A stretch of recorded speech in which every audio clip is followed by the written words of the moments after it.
مثلی جنت بربوۃ اصابها وابل فآتت اکلها ضعفین فإن لم يصبها وابل فطل واللہ بما تعملون بصیر۔ فرمایا جو لوگ اپنے مالوں کو اللہ کی رضا جوئی اور اپنے دلوں کو مضبوط رکھنے کے لیے خرچ کرتے ہیں، اس کی مثال اونچی زمین پر ایک باغ کی طرح ہے جس پر زوردار بارش ہو تو اپنا پھل دگنا لائے، پھر اگر اس پر زوردار بارش نہ ہو تو اسے شبنم ہی کافی ہے، اور اللہ تمہارے سب کاموں کو دیکھنے والا ہے۔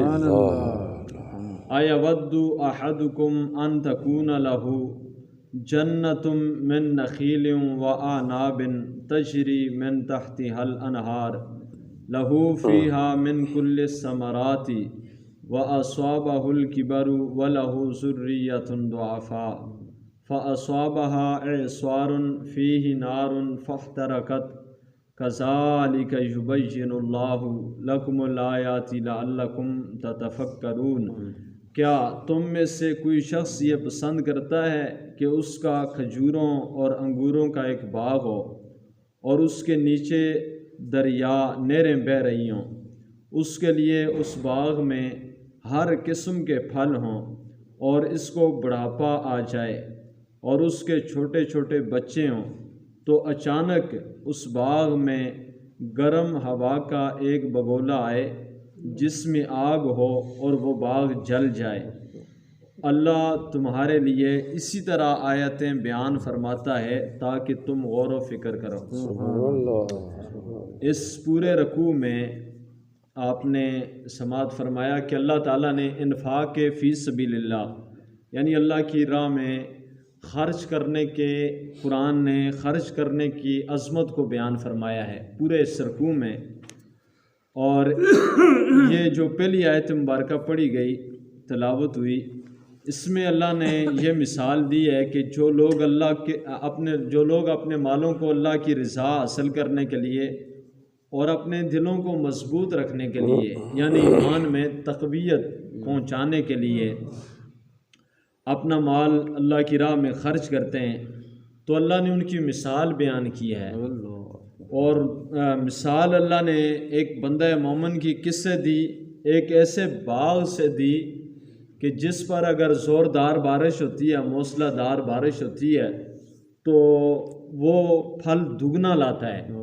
دگنا پھل اس میں آتا ہے۔ اور یہی بندہ مومن کی علامت ہے کہ وہ نیکی کرتا ہے تو وہ ایک جو ہے پھلدار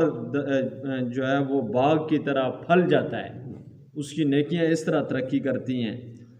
اور فرمایا کہ اگر اس پر زوردار بارش نہ بھی ہو تو اسے شبنم ہی کافی ہے،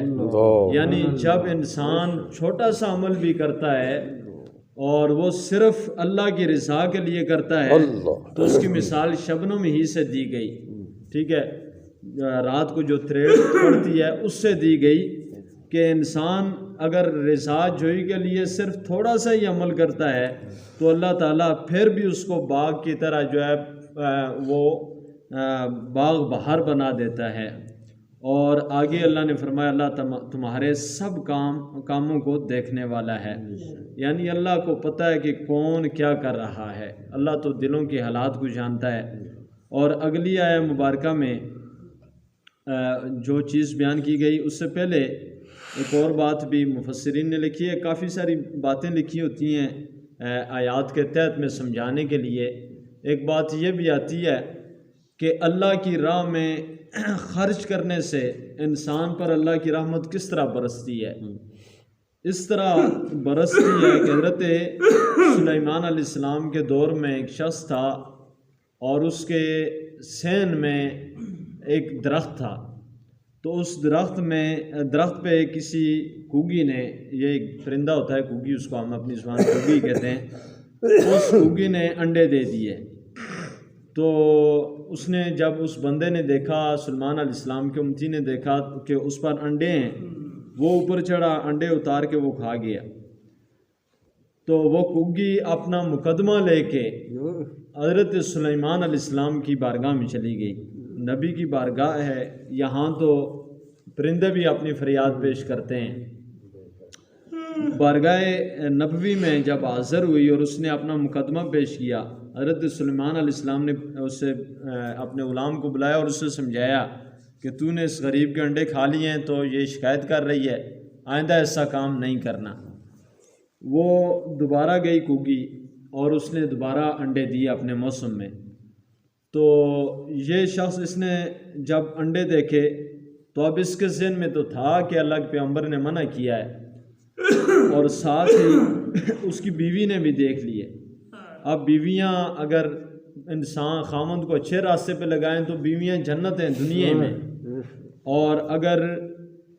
بیوی بری ہو تو سمجھیں کہ اس بندے کو دنیا میں جہنم مل گئی ہے۔ اس لیے نبی پاک علیہ السلام کی ایک حدیث پاک ملتی ہے کہ خوش نصیب انسان، دنیاوی لحاظ سے خوش نصیب انسان وہ ہے جس کو رہائش کے لیے کشادہ مکان اور حسن اخلاق والی بیوی اللہ نے عطا فرما دی۔ دنیاوی لحاظ سے وہ بندہ بڑا خوش نصیب ہے۔ تو اس بیوی نے کہا کہ یہاں کہاں ہے سلیمان علیہ السلام، وہ کدھر دیکھ رہے ہیں، آپ چڑھیں اوپر اتاریں۔ تو بیوی کے کہنے پہ وہ بندہ پھر درخت پہ چڑھا اور انڈے اتار لیے۔ اب حضرت سلیمان علیہ السلام کی بارگاہ میں کوگی پھر روتی ہوئی گئی۔ سلیمان علیہ السلام نے اس بندے کو نہیں بلایا۔ آپ کو بڑا غصہ آیا کہ میں نے اس سے منع بھی کیا تھا، نبی کا حکم بھی ہے، بادشاہ کا حکم بھی ہے، یہاں دونوں کام کرتے تھے، اور اس بندے نے اس پہ عمل نہیں کیا۔ تو سلیمان علیہ السلام نے 2 دیو، یہ جنوں میں جو سب سے طاقتور ترین جو نسل ہوتی ہے اس کو دیو کہتے ہیں، ان کی ڈیوٹی لگا دی کہ اب جب یہ انڈے اتارنے کے لیے تیسری مرتبہ اوپر چڑھے تو درخت پہ چڑھتے ہوئے اس کی جسم کے 2 ٹکڑے کر دینے ہیں۔ 2 دیو جن آئے اور وہ درخت کے قریب بیٹھ گئے۔ اب تیسری مرتبہ سلیمان علیہ السلام نے فرمایا کہ جا اور پھر انڈے دے۔ وہ کوگی آئی اور اس نے پھر انڈے دیے، اور یہ شخص جو ہے وہ تیسری مرتبہ درخت پہ چڑھا اور پھر انڈے اتار کے پھر کھا گیا۔ اب تیسری مرتبہ کوگی جب روتی ہوئی سلیمان علیہ السلام کی دربار میں پھر گئی تو سلیمان علیہ السلام حیران ہوئے کہ چلو وہ بندہ تو ہے ہی نافرمان ہے، لیکن میں نے جو جنوں کی ڈیوٹی لگائی تھی دونوں کی، ان جنوں نے بھی اس سے کچھ نہیں کہا، تو یہ کیا معاملہ ہے؟ سلیمان علیہ السلام نے ان جنوں کو بلایا تو ان جنوں نے کہا حضرت جب یہ درخت پہ چڑھ رہا تھا ہم آگے بڑھنے لگے کہ تاکہ اس کے جسم کے 2 ٹکڑے کریں آپ کے حکم کے مطابق، لیکن آگے جب بڑھے تو فرشتوں نے ہمارے ہاتھ ہی باندھ دیے، ہمیں زنجیروں سے باندھ کے فرشتوں نے پھینک دیا۔ تو جب یہ نیچے اترا تو آپ کا بلاوا ہمیں آ گیا تو فرشتوں نے ہمیں کھول دیا، ہم آپ کی بارگاہ میں آ گئے ہیں۔ سلیمان علیہ السلام سمجھ گئے کہ کوئی راز ہے اس میں۔ آپ نے اس بندے کو بلایا اور فرمایا کہ تجھے میں نے پہلی دفعہ سمجھایا اور تو نے اس دفعہ بھی کھا لیے، دوسری مرتبہ پھر کھا لیے، چلو پہلی مرتبہ تو نے غلطی سے کھائے ہیں، 2 مرتبہ تو نے نافرمانی کی ہے، تو یہ کیوں کیا؟ تو اس نے کہا جی بس غلطی ہوگی، وہ نادم ہوا، پریشان ہوا۔ تو آپ نے فرمایا کہ مجھے یہ بتا کہ جب تو تیسری مرتبہ درخت پہ چڑھ رہا تھا تو نے کوئی کلمہ پڑھا تھا، کوئی ورد کیا تھا، کیا کیا تھا؟ وہ سوچنے لگا، اس نے کہا حضرت میں نے تو کچھ نہیں کیا۔ پھر اس سے خیال آیا اور اس نے کہا ہاں میں نے ایک عمل کیا تھا کہ میں درخت کے جب آدھ میں پہنچا تو دروازے پہ کسی نے آواز دی کہ اللہ کے نام پہ مجھے کھانا کھلایا جائے، تو میں نے وہیں سے میں نیچے اترا اور گھر میں ایک روٹی پکی ہوئی تھی، وہ روٹی لا کے میں نے اس مانگنے والے کو دی اور واپس آ کے میں نے وہ پھر انڈے اتار لیے۔ تو سلیمان علیہ السلام نے فرمایا کہ بس معاملہ یہی ہے کہ اللہ کے نام پہ تو نے صدقہ دیا تو اللہ نے تیری اس ناگانی موت سے تجھے بچا لیا، ورنہ اس دن تجھے ان جنوں نے 2 ٹکڑے کر دینا تھا، لیکن تو نے اس سے پہلے جب صدقہ دیا تو اللہ نے اس مصیبت کو تجھ سے ٹال دیا۔ آپ اندازہ لگائیں کہ اسی لیے اللہ نے فرمایا کہ راہ خدا میں خرچ کرنے والا باغ کی طرح ہے، اور اسی طرح نبی پاک علیہ السلام کا فرمان علی شان ہے کہ سخی گناہ گار بھی ہو تو وہ اس سے شیطان پھر بھی ڈرتا رہتا ہے۔ اس کی وجہ یہ ہے کہ حضور نے فرمایا سخاوت ایک درخت ہے جس کی جڑیں زمین پر ہیں اور اس کی شاخیں وہ جنت میں لٹکی ہوئی ہیں۔ جو اس درخت کے ساتھ لٹک جاتا ہے وہ سیدھا جا کے جنت میں گرتا ہے۔ اور بخل یہ بھی ایک درخت ہے اور اس کی جڑیں زمین پر ہیں اور اس کی شاخیں جہنم میں گر رہی ہیں۔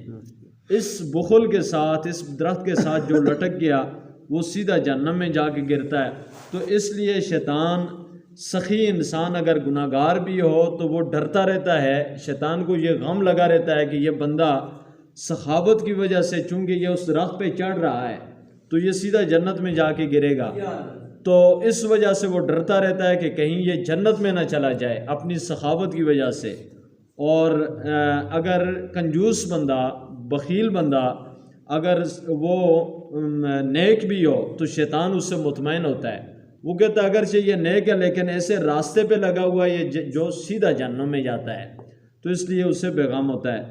تو قرآن پاک نے ہمیں اگلی آیت مبارکہ میں پھر جو ہے وہ اللہ تعالیٰ کے اخلاص کے متعلق، یعنی اللہ کی رضا کے لیے خرچ کرنے کی مثال بیان کی گئی ہے۔ قرآن نے یہ مثال بیان کی کہ ایک بندہ بوڑھا ہو، اور بعض دفعہ اس طرح ہوتا ہے کہ کئی لوگ آپ نے دیکھے ہوں گے بیچارے ضعیف ہو جاتے ہیں لیکن بچے ان کے چھوٹے چھوٹے ہوتے ہیں، تو نہ وہ بیچارے کما سکتے ہیں اور نہ بچوں کی اس طرح وہ غربت دیکھ سکتے ہیں، تو کتنا پریشان ہوتا ہے ان لمحات میں بندہ۔ تو قرآن پاک نے فرمایا کہ تم میں سے کون شخص یہ پسند نہیں کرتا کہ وہ بندہ بوڑھا ہو جائے۔ ہر بندے کو اللہ نے فرمایا کہ ہر بندہ اپنے متعلق غور کرے کہ مجھ پر یہ کیفیت طاری ہے کہ میں بالکل بوڑھا ہو چکا ہوں اور میرے بچے چھوٹے چھوٹے ہیں، میں کما بھی نہیں سکتا، لیکن اللہ نے اپنے فضل و کرم سے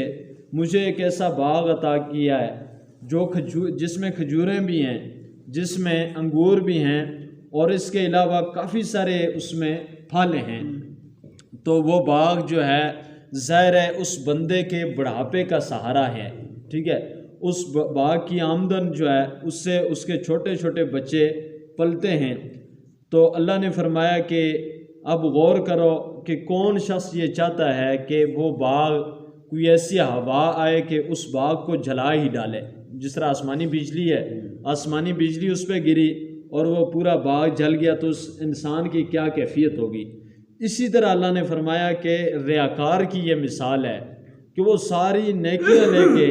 اور عمل لے کے پہاڑوں جتنے، جب اللہ کی بارگاہ میں بروز قیامت جائے گا تو ہر شخص کی یہی کیفیت ہوگی کہ نیکیوں کے لیے ترس رہا ہوگا اور ایک ایک نیکی کا محتاج ہوگا۔ اس وقت جب ریاکار یعنی اللہ کی رضا کے لیے نہیں بلکہ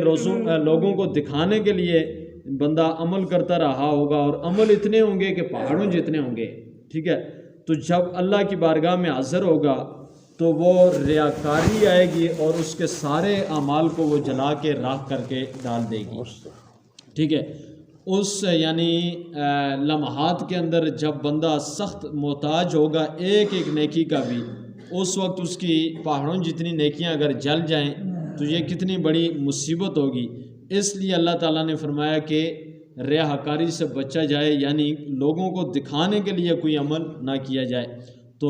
اللہ نے فرمایا اسی طرح اللہ تعالیٰ آیتیں اپنی بیان کرتا ہے تاکہ تم غور و فکر کرو۔ اللہ تعالیٰ مجھے اور آپ کو قرآن پاک میں غور و فکر کرنے کی توفیق عطا فرمائے، اس پہ عمل کرنے کی توفیق عطا فرمائے، آمین۔